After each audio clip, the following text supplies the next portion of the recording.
সমস্বরে শুকরিয়া আদায় করি আমাদের সে দয়াময় প্রতিপালক মহান রব, যিনি আমাদেরকে হজ্জের মাসগুলিতে আবার গরিবের হজ্জের দিবসে মসজিদে আসার তৌফিক দান করেছেন। প্রাণ খুলে সকলে পড়ি আলহামদুলিল্লাহ। বিশ্ব মানবতার মুক্তির দূত নবী মুহাম্মদুর রাসূলুল্লাহ সাল্লাল্লাহু আলাইহি ওয়াসাল্লামের উপর অসংখ্য অগণিত দুরূদ এবং সালাম জ্ঞাপন করি। আল্লাহুম্মা সাল্লি আলাইহি আল্লাহুম্মা বারিক আলাইহি। আপনারা সবাই ভালো আছেন? আল্লাহ তাআলা আমাদের সকলকে ভালো এবং সুস্থ রাখুক, সকলে বলি আমিন। হজ্জের মাস চলতেছে, আল্লাহ তাআলা আমাদেরকে জীবনে অন্তত একবার হজ সম্পাদন করার তৌফিক দান করুক, সকলে বলি আমিন। হজ ইসলামী মহাসম্মেলন, আর এই জন্যই হজ ইচ্ছা করলেই আপনি যখন তখন আদায় করবেন এমন কোনো সুযোগ আছে নাকি? এমন সুযোগ আছে? বাংলাদেশে বিভিন্ন রাজনৈতিক দল আছে, এই দলগুলির মহাসম্মেলন হয়, মহাসমাবেশ হয় না? তো এখন কেউ চাইলেই কি আমি আমার দলীয় নেতা ডাক দিল আগামী 25শে মার্চ বা 25শে মে মহাসমাবেশ, তো আমি 25শে মে না যাই 25শে এপ্রিল যাই সারা ইসলাম হবে? 25শে অক্টোবর যায় সারা ইসলাম হবে? তাহলে ইসলাম যেহেতু একটি দিন ব্যবস্থা জীবন, আর এর মহাসম্মেলনের নাম হচ্ছে হজ। আজ হজ যেহেতু মহাসম্মেলন, আর এই মহাসম্মেলনের একটা নির্দিষ্ট সময়ও রয়েছে, একটা নির্দিষ্ট নিয়ম পদ্ধতি এবং সময়ও রয়েছে। ইচ্ছা করলে যে কোনো সময় গিয়ে হজ আদায় করা যাবে। আপনি কি রমজান মাসে গিয়ে হজ আদায় করতে পারবেন? আদায় করা যাবে? হজ্জের মাসগুলিতে না গিয়ে যদি আপনি রমজানে গেলেন, রমজান মাসে আরও বেশি ফায়দা না? রমজানে গিয়ে হজ করলাম, হজ হবে? কাজা আদায় করা যাবে? হজের কোনো কাজা নাই। হজের কি নাই? কাজা নাই। দেখেন, নামাজের কাজা আছে না? নামাজের কাজা আছে না? রোজার কাজা আছে, কিন্তু হজ্জের কোনো কাজা নেই। হজ্জের কাজা হচ্ছে আপনাকে হজে আদায় করতে হবে ওই নির্দিষ্ট সময়। যেমন আপনার জোহরের নামাজ কাজা হয়ে গেছে, ইচ্ছা করলে আসরের সাথে পড়ে নিতে পারেন না। কারণ হজ কাজা হয়েছে, এটা কি বছরের মধ্যখানে আদায় করা যাবে? কখনো নয়। আল্লাহ তাআলাও বলতেছেন হজ্জের নির্দিষ্ট সময় আল্লাহ তাআলা নির্ধারণ করে দিয়েছেন। আল্লাহ তাআলা বলেন সূরা বাকারা আয়াত 197, আল্লাহ তাআলা বলেন আল হাজ্জু আশহুরুম মালুমাত। হজ আদায় করতে হয় নির্দিষ্ট মাস সমূহে।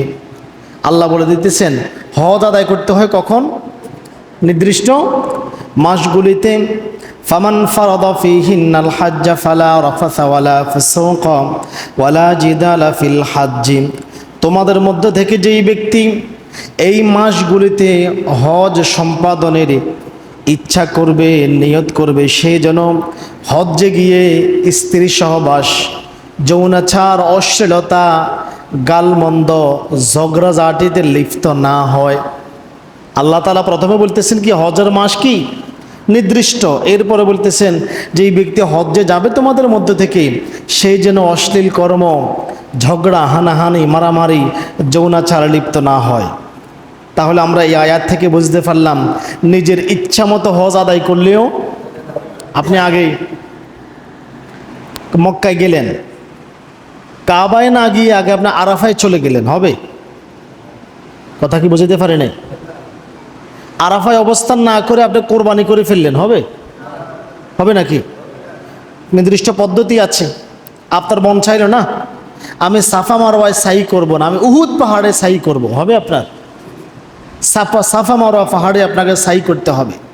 অথবা না সাফা মারওয়ায় সাই করব না, জাবালে নূর যেখানে কোরআন অবতীর্ণ হয়েছে ওই পাহাড়ে সাই করব, হবে সেটা? তাহলে হজের নির্দিষ্ট পদ্ধতি যেমন রয়েছে তেমনি করে নির্দিষ্ট সময়ও রয়েছে। আল্লাহ তাআলা এই কথাই বলতেছেন হজ নির্দিষ্ট সময়ে আদায় করতে হবে। হজের মাস হচ্ছে দুইটি, যুলকদ, যুলহজ। বিশেষভাবে হজের মূল কর্ম সম্পাদন হয় জুলহজ মাস, আমরা যেটাকে জিলহজ মাস বলি। আর হজ ও উমরা আদায়ের মূল এবং একমাত্র উদ্দেশ্য কি বলেন তো? হাজী সাহেব বলবো, উমরা আদায়কারী বলবে, এলাকাতে আসি প্রচার করবো আমি হজ করে আসছি রে, এটা কথা বলেন? নাকি আসি হজ থেকে আসি, দোকানের নাম দিব হাজী ট্রেডার্স, এই উদ্দেশ্যে, ব্যবসা করার উদ্দেশ্যে, শুধু দেখবো এই উদ্দেশ্যে? কাল্লা, কখনো নয়। হজ করার একমাত্র উদ্দেশ্য কি? কেউ যদি সম্মান অর্জনের উদ্দেশ্যে হজ করে, লোক দেখানোর জন্য হজ করে, টাকা পয়সা আছে না করলে মানুষে খারাপ বলবে, এই উদ্দেশ্যে হজ করে, তাহলে তার নেকির বদলে উল্টা পাপ নিয়েই আবার দেশে আসবে। আল্লাহ তাআলা বলেন হজ তোমরা কার উদ্দেশ্যে করবে? আল্লাহ তাআলা বলেন ওয়াতিমুল হাজ্জা ওয়াল উমরাতা লিল্লাহ, আর তোমরা আল্লাহর উদ্দেশ্যে হজ এবং উমরা পরিপূর্ণরূপে আদায় করো। কার উদ্দেশ্যে? কার উদ্দেশ্যে? আল্লাহর উদ্দেশ্যে। হজ করার সময় অন্য কোনো নিয়ত রাখা যাবে না, টাকা পয়সা আছে এই জন্য হজ করতেছি, হজ করলে মান সম্মান বেড়ে যাবে, ব্যবসার নাম পাল্টাই ফেলবো, হাজী সাহেব সুরুত ধরে ফেলবো, আমাকে হাজী সাহেব বলে ডাকবে, তাহলে আপনার ফলাফল হবে কি? নেকি তো পাবেন না। আপনি ওই যে উদ্দেশ্যে গেলেন ওই উদ্দেশ্যটাই হবে, কিন্তু নেকির পরিবর্তে পাপগুলি নিয়ে আপনি আবার জমিনে ফেরত আসতে হবে। খবরদার। আল্লাহর উদ্দেশ্যে হজ এবং উমরা আদায় করতে হবে আনন্দের সাথে। কিসের সাথে? কিসের সাথে? ওরে বাবা, হজ করতে 5 লক্ষ টাকা এখন লাগে, এই সংকীর্ণতা মনে নিয়ে কি যদি হজ করেন, আপনার হজে যাওয়ার প্রয়োজন নাই, শুধু শুধু টাকা ব্যয় করা হবে। মনে সংকীর্ণতা রাখা যাবে না। 5 লক্ষ টাকা দিয়ে হজ করলাম, একটা আর্থিক ক্ষতি হয়ে গেল, কি বা এমন উপকার হবে? ওই যে আমি গত জুমায় বলেছিলাম, জমিনে এই মাঠে 5 গন্ডা জমিন বিক্রি করে, এই মাঠে 5 গন্ডা জমিন বিক্রি করে 30 লক্ষ টাকা খরচ করে বাড়ি করলেন, আপনার উপর কি বাড়ি করা ফরজ? কথা বলেন। বিল্ডিং করা কি কারোর উপর ফরজ? কেউ দেখাইতে পারবেন আমাকে? রাষ্ট্রীয়ভাবে ফরজ করছে না? রাষ্ট্রীয়ভাবে বাংলাদেশে আইন করছে বিল্ডিং করা ফরজ, আইন করছে এটা। আল্লাহ এমন কোনো আয়াত হাদিস পাইছেন যে বিল্ডিং করা ফরজ অবশ্যই করতে হবে, এমন কোনো বিধান আছে? আপনি কিয়ামতের দিন আল্লাহ তাআলা এই কথা জিজ্ঞাসা করবে না, এই সম্পদশালী তুই কেন বিল্ডিং করলি না, কেন তুই 3 তলা বিল্ডিং করলি না? প্রশ্ন করবে? করবে? এটা আপনার উপর ফরজ ছিল না, কিন্তু হজ করা ফরজ ছিল। আপনি 3 লক্ষ টাকা 4 লক্ষ টাকা খরচ করে হজ করতে পারেন নাই, কিন্তু ঠিকই 40-50 লক্ষ টাকা খরচ করে বাড়ি করতে পেরেছি আমরা। এই জন্য হজ করতে হবে আনন্দের সাথে। কিসের সাথে? আর কেউ যখন আনন্দের সাথে আল্লাহর সন্তুষ্টির জন্য হজ করবে, আল্লাহ তাআলা বলতেছেন আল্লাহ হচ্ছে মহা পুরস্কার দাতা। কুরআনুল কারীম সূরা বাকারা আয়াত 158 আল্লাহ তাআলা বলেন ওয়ামান তাতাওয়া খাইরান, আর যেই ব্যক্তি আনন্দের সাথে কোনো সৎকর্ম সম্পাদন করবে সে জেনে রাখুক ফাইন্নাল্লাহা শাকিরুন আলিম, নিশ্চয়ই আল্লাহ উত্তম পুরস্কার দাতা এবং সর্বজ্ঞ। কেউ যখন মনে আনন্দ নিয়ে কোনো ভালো কাজ করে, আল্লাহ সেটা জানে কিনা? এরপরে তুমি যে করছো, কারণ আল্লাহ এই কথা কিন্তু বলে নাই যে আমি তোমাকে পুরস্কার দিব, এই কথা বলছে নাকি? বলছি কি আল্লাহ সর্বোত্তম পুরস্কার দাতা। অর্থাৎ তুমি কি উদ্দেশ্যে কর্ম সম্পাদন করেছো, নেক কাজটা কি উদ্দেশ্য করেছো, আল্লাহ তো অবশ্যই জানে। জানে না? জানে না? তিনি সর্বজ্ঞ। সর্বজ্ঞ না? আল্লাহ বলতেছেন আমি যেহেতু জানি তুমি কি উদ্দেশ্য করেছো, তোমাকে সেই উদ্দেশ্যটাই দিব, কারণ আমি আল্লাহ উত্তম পুরস্কার দাতা। তুমি যদি দুনিয়ার উদ্দেশ্য করো তোমাকে দুনিয়াতেই দিয়ে দিব, আখিরাত পাবা না। আর যদি আখিরাতের উদ্দেশ্য করো আখিরাতও পাবা, দুনিয়াও পাবা। এই জন্য বলতেছেন আল্লাহ হচ্ছে শাকিরুন আলিম, তিনি উত্তম পুরস্কার দাতা এবং সর্বজ্ঞ। হাদিসে রয়েছে আনাবি হুরায়রা রাদিয়াল্লাহু তাআলা আনহু قال سمعت رسول الله صلى الله عليه وسلم يقول, আবু হুরায়রা রাদিয়াল্লাহু তাআলা আনহু বলেন আমি আল্লাহর নবীকে বলতে শুনেছি, তিনি বলেন মান হাজ্জা লিল্লাহি, যেই ব্যক্তি আল্লাহর সন্তুষ্টির জন্য হজ করবে, ফালাম ইয়ারফুস ওয়ালাম ইয়াফসুক, সে যেন, যদি সে হজে কোনো প্রকারে অশ্লীল কর্মে লিপ্ত না হয়, অশ্লীল কথায় লিপ্ত না হয়, যৌনাচারে লিপ্ত না হয়, রজা কায়াউমিন, সে ওই দিনের মতো নিষ্পাপ হয়ে যাবে। ওয়ালাদাতুহু উম্মুহু, যেই দিন তার মা তাকে দুনিয়াতে প্রসব করেছিল, যেই দিন তার মা তাকে দুনিয়াতে প্রসব করেছিল, ওই দিন কোনো বাচ্চার কি অপরাধ আছে? গুনাহ আছে? একটা পাপও নাই। কেউ যদি সত্যি আল্লাহর সন্তুষ্টির জন্য হজ করে, আল্লাহর নবী বলতেছেন সে ওই দিনের মতো নিষ্পাপ হয়ে যাবে যেই দিন তার মা তাকে দুনিয়াতে প্রসব করেছিল। আল্লাহু আকবার। মনে রাখতে হবে, শুধু হজ কেন, ছোট্ট একটা আমল করব, 1 টাকা দান করব, কার উদ্দেশ্যে? কার উদ্দেশ্যে? শাহসার উদ্দেশ্যে? কোনো গাজী বাবার উদ্দেশ্যে? কার উদ্দেশ্যে? জীবনে একটা সিজদা করব, কার উদ্দেশ্যে? আল্লাহর উদ্দেশ্যে। আল্লাহ ছাড়া কারো উদ্দেশ্য যদি করে থাকেন, তাহলে নেক তো হবেই না, উল্টা পাপটা আপনাকে বয়ে বেড়াতে হবে। এখন আসেন, হজ তো ইসলামী মহাসম্মেলন, ইসলামী বিধান। কেন আল্লাহ তাআলা হজের একটা বিধান আমাদেরকে দিলেন? কেন হজে এত আয়োজন? হজে কেন এত আয়োজন? কারণটা কি?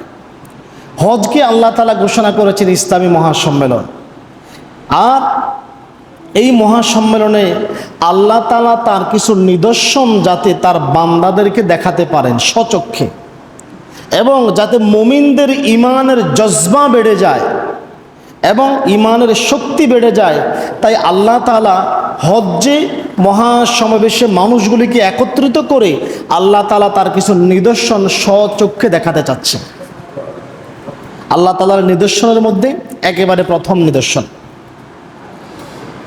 কুরআনুল কারীম সূরা আলে ইমরান আয়াত নং 96-97 আল্লাহ তাআলা বলেন, ইন্না আউওয়ালা বাইতিন মুদিআ লিন-নাসি লাল্লাযী বিবাক্কাতা মুবারাকান ওয়া হুদাল লিল আলামিন, নিশ্চয়ই মানুষের হেদায়েতের জন্য, মানুষের ইবাদতের জন্য সর্বপ্রথম যেই ঘর তৈরি করা হয়েছিল তা বাক্কায় অবস্থিত। বাক্কা হচ্ছে মক্কার পূর্ব নাম, বাক্কা হচ্ছে মক্কার পূর্ব নাম, তা বাক্কায় অবস্থিত, অর্থাৎ মক্কায় অবস্থিত। মানুষের হেদায়েতের জন্য, মানুষের ইবাদতের জন্য সর্বপ্রথম যেই ঘর নির্মাণ করা হয়েছিল তা কোথায় অবস্থিত? আল্লাহ বলতেছেন তা মক্কায় অবস্থিত। এটা হচ্ছে আল্লাহ তাআলার বড় নিদর্শন। এটা হচ্ছে কি? পৃথিবীতে যখন মানুষের অস্তিত্ব ছিল না, আল্লাহ তাআলা সর্বপ্রথম এই ঘর ফেরেশতা দিয়ে নির্মাণ করিয়েছিলেন। সুবহানাল্লাহ বলবেন না? সেই সময় থেকে এই ঘরের হজ চলতেছে। আমরা শুধু মানুষই হজ করি না, মানুষের আগে ফেরেশতারাও হজ করেছিল।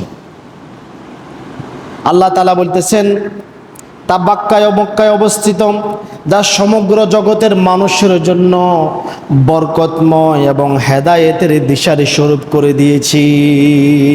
এই ঘর প্রাচীনকাল থেকে বরকতময় এবং হেদায়েতের দিশারি হয়ে আজও দাঁড়িয়ে আছে। আল্লাহু আকবার। এরপর আল্লাহ তাআলা বলেন, মক্কা কেন্দ্রিক আমি আরো নিদর্শন রেখে দিয়েছি। কি নিদর্শন? দেখো, ফিহি আয়াতুম বাইয়িনাতুন, এই মক্কার কাবার পাশে রয়েছে আমার সুস্পষ্ট নিদর্শন। কি নিদর্শন? মাকাম ইব্রাহিম। আল্লাহু আকবার। ইব্রাহিম আলাইহিস সালামের পদচিহ্ন মাকাম ইব্রাহিম। ওমান দাখালাহু কানা আমিনান, যেই ব্যক্তি এই মসজিদে হারামে প্রবেশ করবে সে নিরাপত্তা লাভ করবে। আল্লাহ তাআলা প্রথমে বলতেছেন আমার মানুষের জন্য পৃথিবীতে সর্বপ্রথম ঘর হচ্ছে কি? কাবা, মক্কায় অবস্থিত। এরপরে বলতেছেন আমি এই কাবার পাশে রেখে দিয়েছি। কি রেখে দিয়েছি? মাকাম ইব্রাহিম রেখে দিয়েছি। এই প্রাচীনকাল থেকে, শুধু এখন নয়, মানুষের সূচনা লগ্ন থেকেই কাবাঘর সম্মানের নিদর্শন, মুমিনের একতার শ্রেষ্ঠ প্রতীক। কাবাকে কেন্দ্র করে মক্কায় আরও যেই নিদর্শনগুলি রয়েছে তার মধ্যে থেকে মাকাম ইব্রাহিম, ইব্রাহিম আলাইহিস সালামের কদম চিহ্ন, যেটা লিফট হিসাবে কাজ করেছিল। সুবহানাল্লাহ বলবেন না? কি লিফট জানেন? এই যে বর্তমান পৃথিবীতে লিফট তৈরি করে, লিফট চালানোর জন্য শিকল থাকে, থাকে না? চেন থাকে, থাকে তো? ইলেকট্রিক দিয়ে চলাচল করতে হয়। এটারে আবার 2-3 দিক থেকে আটকায় রাখতে হয় যদি পড়ে যায়। কিন্তু দেখেন সেই জামানায় ইব্রাহিম আলাইহিসসালাম কাবা নির্মাণ করেছিলেন এমন এক পাথরের উপরে দাঁড়িয়ে, যেটা বর্তমান আধুনিক সব লিফটকে ছুঁড়ে নিক্ষেপ করে ফেলে দিয়েছে। ইব্রাহিম আলাইহিসসালামের যখন প্রয়োজন এই পাথর ইব্রাহিম আলাইহিসসালামকে নিয়ে উপরে উঠেছে, যখন প্রয়োজন নিচে নেমে গিয়েছে। আল্লাহু আকবার। পৃথিবীর ইতিহাসে প্রথম লিফট, পৃথিবীর ইতিহাসের প্রথম লিফট। এই যে আমাদের এই মসজিদটা নির্মাণ করতে গিয়া মিস্ত্রি কি এরকম 10-12 ফুটি মিস্ত্রি আছে? তো মিস্ত্রি কি করছে? সিঁড়ি বানাইছে বা মাসাং বানাইছে না, নাকি? ঠিক না? কিন্তু ওই সময় তো এই ব্যবস্থা ছিল না। আল্লাহ তাআলা তার নিদর্শন হিসেবে রেখে দেওয়ার জন্য একটা পাথর দিয়েছেন, আর বললেন ইব্রাহিম এর উপরে দাঁড়াও আর কাবা নির্মাণ করো। আল্লাহু আকবার। ইচ্ছা মতো উপরে উঠেছে আবার নিচে নেমেছে। আল্লাহু আকবার, আল্লাহু আকবার। আর এই মাকাম ইব্রাহিমকে এই পরবর্তীতে আল্লাহ তাআলা কোরআনুল কারীমে মুসল্লা, ইমামের দাঁড়ানোর স্থান হিসেবে নির্ধারণ করে দিয়েছেন। রাসূলুল্লাহর হাদিস দেখেন, আন জাবির ইবনে আব্দুল্লাহ রাদিয়াল্লাহু তাআলা আনহু আন্না নবিয়্য সাল্লাল্লাহু আলাইহি ওয়াসাল্লাম ক্বরাআ। জাবির ইবনে আব্দুল্লাহ বলেন, আল্লাহর নবী কোরআনুল কারীমের এই আয়াত তেলাওয়াত করলেন। কোন আয়াত? ওয়াত্তাখিযু মিন মাকামি ইব্রাহিম মুসাল্লা। তোমরা মাকাম ইব্রাহিমকে নামাজের সালাতের স্থান বানিয়ে নাও। তোমরা মাকাম ইব্রাহিমকে নামাজের স্থান হিসাবে নির্ধারণ করে নাও। অপর হাদিসে রয়েছে, আব্দুল্লাহ ইবনে ওমর রাদিয়াল্লাহু তাআলা আনহু বলেন, নবী সাল্লাল্লাহু আলাইহি ওয়াসাল্লাম যখন মক্কায় প্রবেশ করলেন, তিনি আগে বাইতুল্লাহকে কেন্দ্র করে 7 বার চক্কর দিলেন, তাওয়াফ করলেন। আর কি করলেন? তাওয়াফ করলেন। অতঃপর মাকামে ইব্রাহিমের পিছনে দাঁড়িয়ে, মাকামে ইব্রাহিমের কাছে দাঁড়িয়ে 2 রাকাত সালাত আদায় করেছেন। সুবহানাল্লাহ বলবেন না? আল্লাহ নবীও মাকামে ইব্রাহিমকে সালাতের স্থান হিসাবে নির্ধারণ করে দিয়েছেন। আল্লাহ নবী এরপরে বলেন, আল্লাহ নবী এখানে 2 রাকাত নামাজ আদায় করে সাফা মারওয়ায় চলে গেলেন সাই করার জন্য। তাহলে মুসল্লা, ইমামের দাঁড়ানোর স্থান হিসাবেও মাকাম ইব্রাহিমকে নির্ধারণ করে দেওয়া হয়েছে। এরপরে আসেন, কাবাকে কেন্দ্র করে রয়েছে হারাম এলাকা। প্রাচীনকাল থেকে এই হারাম এলাকা কোনো অমুসলিম, কোনো অত্যাচারী জালেম এর উপরে জুলুম করতে পারেনি। যারাই জুলুম করতে এসেছিল তারাই ধ্বংস হয়ে গিয়েছে। হস্তি বাহিনী তার অন্যতম নিদর্শন সূরা ফিলের মধ্যে যার স্পষ্ট নিদর্শন রয়েছে। সূরা ফিলের মধ্যে যার স্পষ্ট নিদর্শন রয়েছে।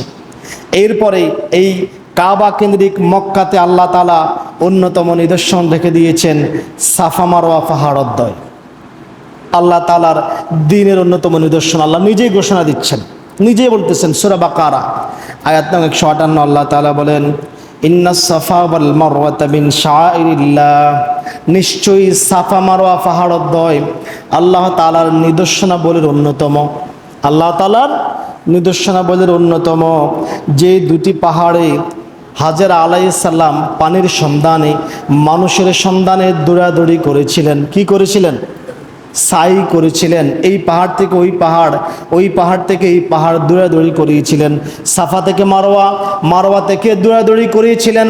এই যে হাজেরা আলাইহিস সালামের এই দৌড়াদৌড়ি আল্লাহর কাছে খুব পছন্দ হয়ে গিয়েছে। সুবহানাল্লাহ বলবেন না? আর আল্লাহ তাআলা একে হজের বিধান হিসেবে গ্রহণ করে দিয়েছেন। আজকে থেকে এটা হজের বিধানে পরিণত হয়ে গেল। আবার কিয়ামতের আলামতের হাদিস রয়েছে, এই সাফা এবং মারওয়া পাহাড়ের মধ্যবর্তী যে স্থান, এখান থেকে দাব্বাতুল আরদ বের হবে, ভূমির প্রাণী। যেই প্রাণীর এক হাতে থাকবে সুলাইমান আলাইহিস সালামের আংটি, আরেক হাতে থাকবে মূসা আলাইহিস সালামের লাঠি। দাব্বাতুল আরদ বের হবে। এই দাব্বাতুল আরদ, তার আংটির মধ্যে লেখা থাকবে মুমিন আর লাঠির মধ্যে লেখা থাকবে কাফের। এটা সিলমোহর হিসাবে কাজ করবে। এই দাব্বাতুল আরদ কেমন হবে? কোরআন হাদিসে তার সুস্পষ্ট বর্ণনা নেই, তবে একটা প্রাণী বের হবে, তার হাতে 2টা সিলমোহর থাকবে। প্রত্যেকটা কাফেরের কপালে কাফার, কাফের সিল মেরে দেওয়া হবে, মুমিনের কপালে মুমিন সিল মেরে দেওয়া হবে। কিয়ামতের পূর্বে এমন অবস্থা হবে যে মানুষ একসাথে খাবার খেতে বসবে আর একে অপরকে গালি দিবে, কাফের বাচ্চা কাফের, এই কথা বলে। নাউজুবিল্লাহ। দাব্বাতুল আরদ এই সাফা মারওয়া পাহাড়ের মধ্যভাগ থেকে বের হবে। এটা আল্লাহ তাআলার অন্যতম নিদর্শন। এরপরে কাবা কেন্দ্রিক নিদর্শন রয়েছে মানুষের আদম এবং হাওয়া আলাইহিস সালামের প্রথম মিলনস্থল আরাফার মাঠ। কোথায়? আরাফার মাঠ সম্পর্কে আমরা গত জুমায় আলোচনা করেছিলাম। আরাফার মাঠের ফজিলত সম্পর্কে আলোচনা করেছিলাম। এটা হচ্ছে হজের মূল কাজ এবং মহাসম্মেলন স্থল। এরপরে কাবা কেন্দ্রিক রয়েছে হাজরে আসওয়াদ। দেখছেন আপনারা? একটা কালো পাথর দেখছেন? হাজরে আসওয়াদ দেখছেন যারা গেছেন? হাজরে আসওয়াদ, এই হাজরে আসওয়াদ বা কালো পাথর, এটাকে জান্নাত থেকে পাঠানো হয়েছে। কোথায় থেকে? এটা ছিল দবদবে সাদা। মানুষের পাপগুলি চুষে চুষে চুষে এই পাথর কালোতে পরিণত হয়েছে। রাসূলুল্লাহর হাদিস দেখেন, সুনানে তিরমিজির হাদিস। আব্দুল্লাহ ইবনে আব্বাস রাদিয়াল্লাহু তাআলা আনহু বলেন, ক্বালা রাসূলুল্লাহ সাল্লাল্লাহু আলাইহি ওয়াসাল্লাম নাযালাল হাজরুল আসওয়াদু মিনাল জান্নাতি। জান্নাত থেকে যখন হাজরে আসওয়াদকে পাঠানো হয়েছিল, ওয়াহুয়া আশাদ্দু বায়াদাম মিনাল লাবনি, তখন তার দুধ অপেক্ষা অধিক সাদা ছিল, দুধের চাইতে অধিক পরিমাণে সাদা ছিল। ফাসাওয়াদাতুহু খতায়া বানি আদাম, কিন্তু আদম সন্তানের পাপ এই পাথরটাকে কালো করে দিয়েছে। নাউজুবিল্লাহ। অপর এক হাদিস রয়েছে, যারা চুম্বন করেছে সত্যিকারে আল্লাহর উদ্দেশ্যে হজ করার জন্য গিয়ে এই হাজরে আসওয়াদ তাদের পাপগুলিকে চুষে নেবে। আর যারা বদ উদ্দেশ্য নিয়ে গেছে, খারাপ উদ্দেশ্য নিয়ে গেছে, লোক দেখানোর জন্য গেছে, তাদের কাছে পাপগুলি পাল্টা ট্রান্সফার করে। নাউজুবিল্লাহ বললেন না? দেখবেন কিছু কিছু হাজী সাহেব বাড়িতে আসলে, দেশে আসলে তাদের পাপ কাজ বাড়ে না কমে? বাড়ে না? বুঝতে হবে হাজরে আসওয়াদ তার দিকে পাপগুলি ট্রান্সফার করছে। আরও এক হাদিসে রয়েছে, এই হাজরে আসওয়াদ হচ্ছে সিসি ক্যামেরা। ক্যামেরা বোঝেন? সিসি ক্যামেরা, চোখ। এটা কাবা ঘরের চোখ। কারা কারা হজ করতে এসেছিল এই চোখটা রেকর্ড করে রাখতেছে। কিয়ামতের দিন এই হাজরে আসওয়াদ তা প্রকাশ করে দিবে। আল্লাহু আকবার। সেটা প্রকাশ করে দিবে। হাজরে আসওয়াদ আল্লাহ তাআলার দিনের অন্যতম অনেক বড় নিদর্শন। এরপরে কাবা কেন্দ্রিক আল্লাহ তাআলা রেখে দিয়েছেন জমজম কুফের মতো বড় নিদর্শন। আল্লাহু আকবার, আল্লাহু আকবার। দৈনিক, বৎসরে, মাসে, কত বছর থেকে, শত শত হাজার হাজার বছর থেকে এখন পর্যন্ত চলতেছে। দৈনিক গ্যালনের পর গ্যালন পানি উঠানো হচ্ছে। এখন পর্যন্ত জমজম কূপে কখনো পানির অভাব পড়েছে ইতিহাস বলে না। আল্লাহু আকবার, আল্লাহু আকবার। আরে বঙ্গোপসাগরে পাইপ লাগায় পানি এভাবে টানা শুরু করলে সাগরের পানিও কমে যাবে। কিন্তু গ্যালনের পর গ্যালন পানি উঠানো হচ্ছে। সমগ্র বিশ্বে সাপ্লাই চলতেছে। প্রতিনিয়ত হাজী সাহেবরা, উমরা আদায়কারীরা কমপক্ষে 5 লিটার পানি তো আনে, কমপক্ষে 5 লিটার পানি তো আনে। তো কত হাজী সাহেব, কত উমরাকারী দৈনিক কত এরকম কত হাজার হাজার গ্যালন পানি নিয়ে যাচ্ছে। এরপরে কাবা, মক্কাতে, এখন নাকি মদিনাতেও হাজরে আসওয়াদের পানি সাপ্লাই দেওয়া হচ্ছে পাইপে করে। কি পরিমাণ পানি পান করা হচ্ছে, এখন পর্যন্ত পানির অভাব পড়ে নাই। আর আল্লাহর নবীও বলেছেন জমজমের পানি হচ্ছে সবচাইতে নিরাপদ, রোগ প্রতিরোধক, এটা ঔষধ। জমজমের পানিকে কি বলেছেন? এটা একটা ঔষধ, প্রতিষেধক। এবং কি এই পানি যেই উদ্দেশ্যে পান করবে আল্লাহ তার সেই উদ্দেশ্য পূরণ করে দিবেন। মুস্তাদ আহমদের হাদিস। জাবের রাদিয়াল্লাহু তাআলা আনহু বলেন, ক্বালা রাসূলুল্লাহ সাল্লাল্লাহু আলাইহি ওয়াসাল্লাম, আল্লাহর নবী সাল্লাল্লাহু আলাইহি ওয়াসাল্লাম বলেন, মাউন জামজাম লিমা শুরিবা লাহু, জামজামের কূপের পানি যেই ব্যক্তি যেই উদ্দেশ্যে পান করবে আল্লাহ তার উদ্দেশ্য পূরণ করে দিবেন। আল্লাহু আকবার। রাসূলুল্লাহ সাল্লাল্লাহু আলাইহি সাল্লাম জমজম কূপের পানি সবসময় তার নিজের সাথে রাখতেন। কোনো অসুস্থ রোগী পেলে তার গায়ের উপরে ছিটাই দিতেন। আল্লাহু আকবার। ঔষধ দেখছেন? আল্লাহ নবী সবসময় তার পাশে রাখতেন। তিরমিজির হাদিস 963 নম্বর হাদিস। আল্লাহ নবী সবসময় নিজের কাছে রাখতেন আর ঔষধ হিসাবে ব্যবহার করতেন। কেউ অসুস্থ হয়ে গেলে তার গায়ে ছিটিয়ে দিতেন। আল্লাহু আকবার। এটা হচ্ছে আল্লাহ তাআলার অন্যতম বড় নিদর্শন। সংক্ষেপে, সময় যেহেতু সংকীর্ণ, হজ আদায় করবেন বলেছিলাম না? গত 2 জুমা আলোচনা করেছিলাম হজ্জের বিধান, হজ্জের ফজিলত, কেন হজ করবেন এটাও আজকে আলোচনা করেছি। এখন আসেন, সামর্থ্যবান কোনো ব্যক্তি যদি হজ আদায় না করে তার পরিণতিটা কি হতে পারে? হজ আদায় করলে যেমন মহা পুরস্কার, অনাদায় করলেও তার জন্য মহা শাস্তি। হজ একটি ফরজ বিধান, ইসলামের রুকন। কেউ যদি হজকে অস্বীকার করে সে কি হয়ে যাবে? এতে কোনো সন্দেহ নাই। এতে কোনো সন্দেহ আছে নাকি? এতে কোনো সন্দেহ নাই। আমরা ইতিপূর্বে দেখেছি কতিপয় লম্পট বাংলাদেশেও নামদারি মুসলমান গজাই উঠছিল, হজ নিয়ে কটু মন্তব্য করছিল না? করছিল কি না? বলছি এটা মুহাম্মাদের সময় হজ করার প্রয়োজন ছিল, এখন হজ করার প্রয়োজন নাই। বাংলাদেশের এক লম্পট এমপিও তো বলছিল এই কথা। নাম বললে কি রাগ করবেন আপনারা? লতিফ সিদ্দিকের নাম শুনছেন? কাদের সিদ্দিকের ভাই, দুইটাই এক গোয়ালের গরু। রাগ করেন আমার কথা? আমি রাজনীতির উদ্দেশ্যে কথা বলি না, দুইটাই এক গোয়ালের গরু। সেই লতিফ সিদ্দিকি হজ নিয়ে বলেছিল এটা মুহাম্মাদের সময় করার প্রয়োজন ছিল, এখন প্রয়োজন নাই। সে হজকে অস্বীকার করেছে, আর হজ অস্বীকারের মাধ্যমে কি হয়ে গেছে? কাফির হয়ে গেছে। এখন কেউ অস্বীকার করলো না, কিন্তু অলসতা করে আদায় করলো না, অজুহাত দাঁড় করিয়ে আদায় করলো না, তার জন্য রয়েছে কঠিন শাস্তির ব্যবস্থা।